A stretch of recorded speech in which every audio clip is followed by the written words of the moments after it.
She started out with a CBT and a dream. On two wheels she found her self-esteem. From the beginner seat to full license in hand, she's a badass biker, ready to command. Hi guys and girls, welcome or welcome back. Today's video is the first long distance trip from Warwickshire to Harrogate on my new bike, the Yamaha Tracer 900. So day one started later than planned at 7 PM after a long day at work. Bo offered to take the lead following the route I had set up to get us to the Airbnb in Reno on the edge of the Peak District. The route took us via the A38 to the A515 up to Ashbourne. Then the scenic part began, onto the A523 where we stopped for a bite to eat before hitting the B5053.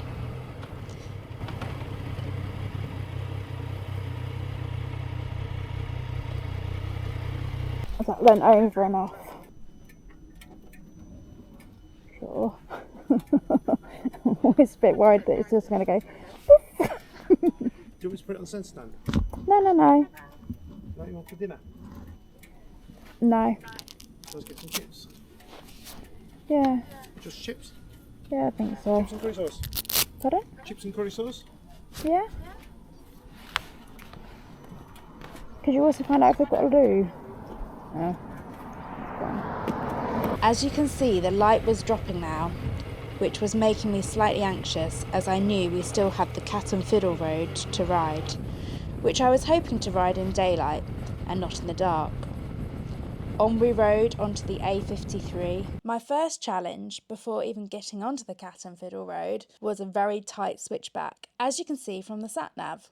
What you can't see is the nasty road surface, the elevation change and the camber. I had to slip the clutch to make it round this bend. My first switchback completed. Now it's time for the Cat and Fiddle road. Would you ride it in the dark?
Good morning, day 2 and we're heading to Harrogate. We're just packing up the bikes at the moment. As you can see, the sky looks quite nice. It was good weather, just a few clouds in the sky. So here we are. This is what we call the sat-nav stitch-up. Yeah, I remember this. So we came out of the Airbnb and it took us down this dodgy lane, and I remember thinking to myself, I know that Jessie's tyres aren't exactly adventure tyres, and with it being a new bike, she would obviously be a little bit anxious. Did you struggle with this bit, Jess? I wouldn't say that I struggled. I was just anxious as I hadn't had the bike for very long, and the last thing I wanted to do was drop it. I also knew that the tyres on my new bike weren't as knobbly as my 125s were. These were road biased tyres and I knew that they might struggle. I knew that I had to go slow, but not too slow, and have enough momentum to get over the dodgy bit of the tarmac. I remember looking in my mirror just to make sure that over all the potholes and things that you were still with me and you was right behind. But as we went through, I knew that it was, well, I was hopeful that it was going to get better, and it did. It seemed to even out and got us back eventually onto the main road.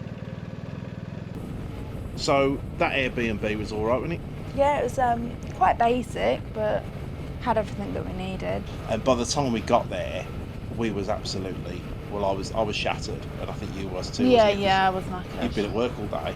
In hindsight, though, looking at the going back to the road. You mean the Cat and Fiddle road? Yeah, the Cat and Fiddle road. We knew kind of before we got there what we were letting ourselves in for. We knew that it was going to be extremely twisty, with some quite severe drops off of the side of cliffs and things. It's a really sweeping road from Manchester to the Peak District National Park, but it said very clearly that it's the most dangerous road in Britain. So that, I think, was a factor of it playing in our minds, of being worried about it.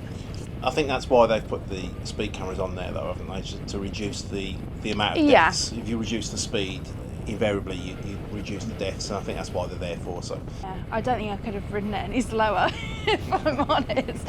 I was riding very, very slow, but I'd rather that and get there a bit later than not arrive at all. Got to be where we turned up that hairpin, that switchback in the dark. I went up there and I thought, shit, this is going to be quite difficult for Jess, but you handled it okay. Oh yeah, that was the most technical bit of the whole journey, really. The Cat and Fiddle road was quite easy after that. I just slipped the clutch and it was fine. Yeah, we knew it couldn't get much more difficult than that. So back to day 2. We rode from Reno on the B5470, which was a gorgeous road and would highly recommend to ride. That took us down onto the A6 for a quick blast to Chapel Milton, under a stunning railway viaduct. Then on to the A624, where we got stuck behind a slow-moving vehicle, which gave us the perfect opportunity to take in the outstanding views. Thank you, slow-moving lorry man. This road then went to twist and turn through trees and stone walls, then emerged over the hill, this awe-inspiring view. Then through Glossop onto another spectacular road, the B6105. All Bo and I could say for this road was, wow! So we decided, instead of that, here's a little bit of music for you to take in the sights.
By this point in the day, Bo and I were really, really hungry and were desperate to have some food. At that point, we rode past this place, which is Blackerhall Farm. We had a really, really nice brunch in the barn kitchen, and it's worth a stop if you're going past this way. I'm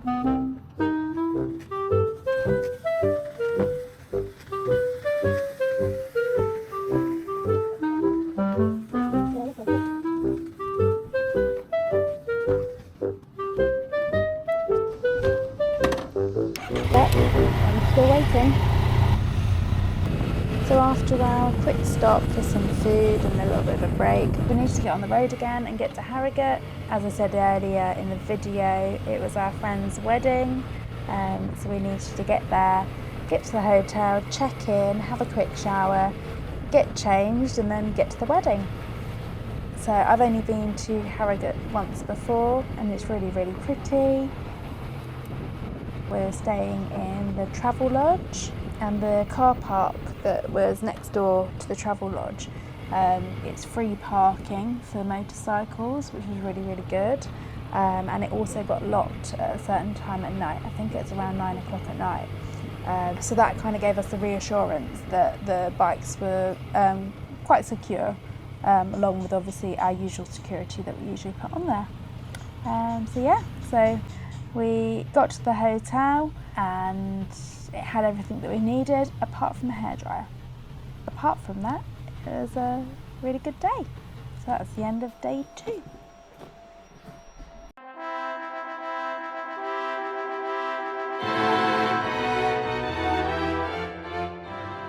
Morning, day 3 started with a really yummy breakfast. We had to make a quick stop for some bike maintenance. So on the ride up, I noticed that a warning light came on to say that the oil was low. I was just getting a bit anxious. I wanted to make sure that I wasn't running the bike on very low oil. So I suggested that we needed to find somewhere to be able to top the oil up. Unfortunately, on the BMW, there's a special key to open the filler cap, and I didn't have one of those on me, ironically. So I phoned around, found a place that was fairly local, and they were kind enough to do it for me. They topped it all up. Job's a good one. Thank you very much.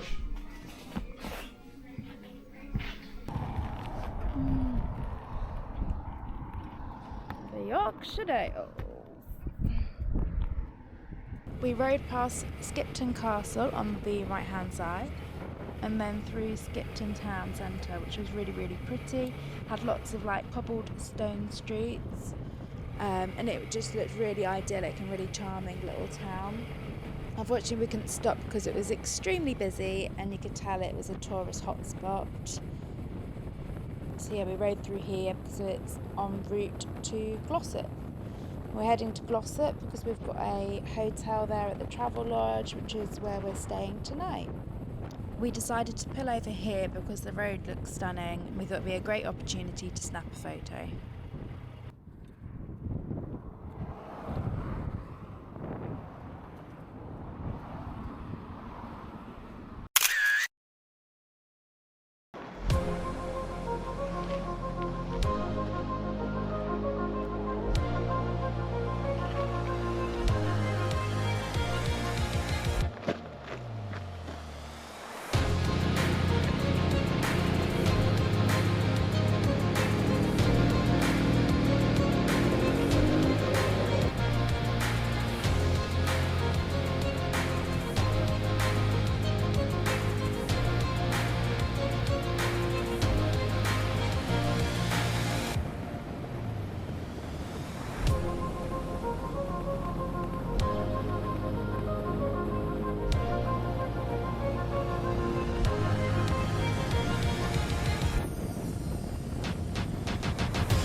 I really don't like these dodgy junctions. I always struggle with my line of sight. I have to edge out slightly, which always makes me a little bit anxious in case any vehicles are suddenly to come speeding round the corner. Does anyone have any tips of how to make these junctions easier, or do you think my technique of what I've done in this clip is okay? Any feedback is always welcome in the comments. Thanks guys and girls. So we made it to Glossop. Sorry little dude that I didn't get to wave at you. I hope the nod sufficed. So we're just pulling in to the travel lodge. We went to the Italian and had some really, really nice food. We parked the bike so I could literally keep popping my head out the window every 5 minutes to check any noise. And inside the room there was actually some really good storage where we could hang up our motorcycle gear and place our helmets out the way.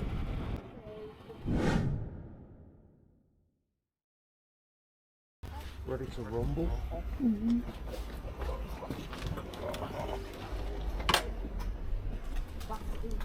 So day 4, we're heading home today. Our day started off with a nice little breakfast. So we went to a little bakery, which was just across from the travel lodge.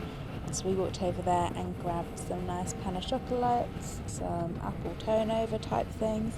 I've got to say the pain au chocolates from Lidl are simply the best. They were delicious.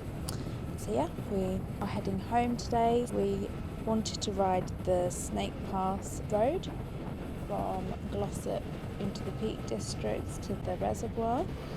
That was a stunning road and really enjoyed it. It was really twisty and turny. It took me a little while to kind of get back into the flow of it, because I always find when I've had a break from riding and had a sleep, it takes me a minute or two just to get back into it again. But yeah, it's really nice, really enjoyable road to ride. Unfortunately on the road they had a bit of roadworks happening, so there was a few traffic lights and things we had to wait at. But again, it gave us time to kind of take in the sights and have a look around and take it a bit slower. The speed limit on that road is 50 anyway, probably because people probably use it as a bit of a racetrack. But yeah, it was ample enough speed. Just kind of poodled along at that speed and it was fine.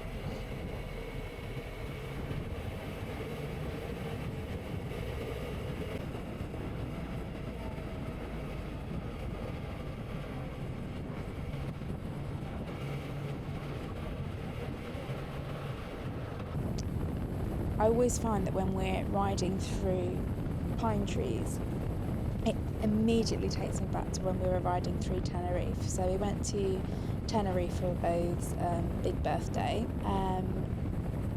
We went there and we rode through some beautiful roads that were lined with pine trees, and we went up Mount Teide and we rode up into Masca, up and down to get in and out of Masca.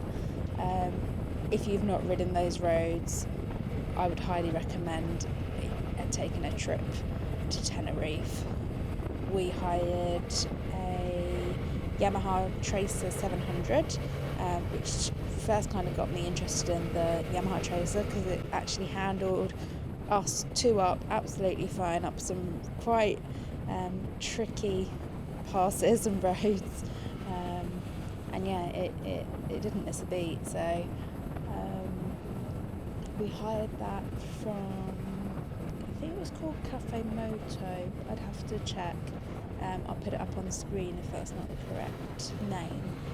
But the guy there and his wife were really lovely, and yeah, the bikes in their fleet were immaculate, so I would highly recommend them as well. But yeah, so get yourself to Tenerife if you fancy a bit of winter sun and a bit of winter riding.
So after Snakes Pass, we went to Winnats Pass, I think it's pronounced.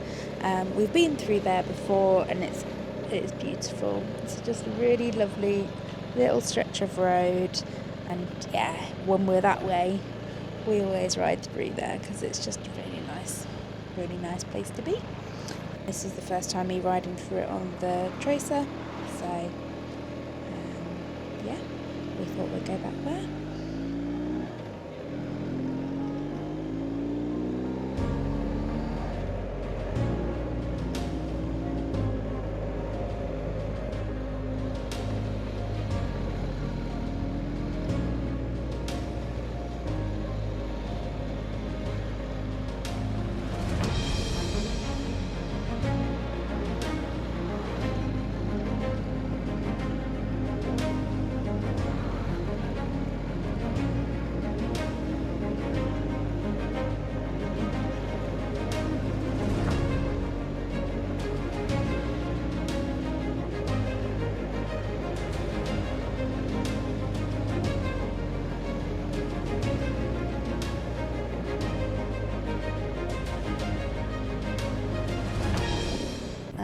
We had a little bit of a break in a lay-by that's not far from the pass.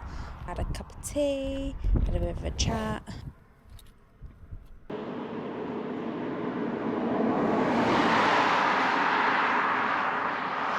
So is the new camera setup working then? Yeah. How new camera setup? I've only got it this 1080. Currently on the nose of the BMW GS. And then we hit the road again. We headed up to Head Viaduct. So the last time that I was here, I dropped my 125 in the car park. And now I wanted to not drop this bike in the car park, and I wanted to prove to myself I could ride onto this car park without dropping my bike. As you can see, there was quite a bit happening as I was turning in, with a cyclist coming out towards me and a woman trying to get out stuff out of a boot or putting stuff into a boot. And there was, again, quite a lot of people just stood around. So, but thankfully, and the bikers as well, just to add into the mix, which always makes me nervous when I see other bikers. I don't know why. It's a bit of a stupid thing to experience, but I'm sure that'll pass with time. So yeah, managed not to drop the bike, was happy about that. And then I had a walk down and saw the viaduct, which I didn't see last time because I was having a tantrum. So yeah, you'll get to see that now. And yeah, it's really beautiful.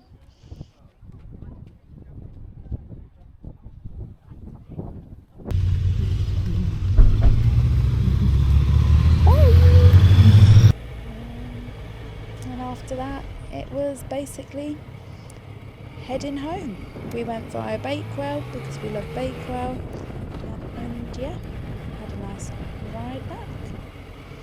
So if you've enjoyed this, please remember to like, subscribe and comment below. Any tips, tricks or anything that you'd like to see, drop it in the comments. We always love to hear from you guys. Thanks for watching. See you next time. Bye bye.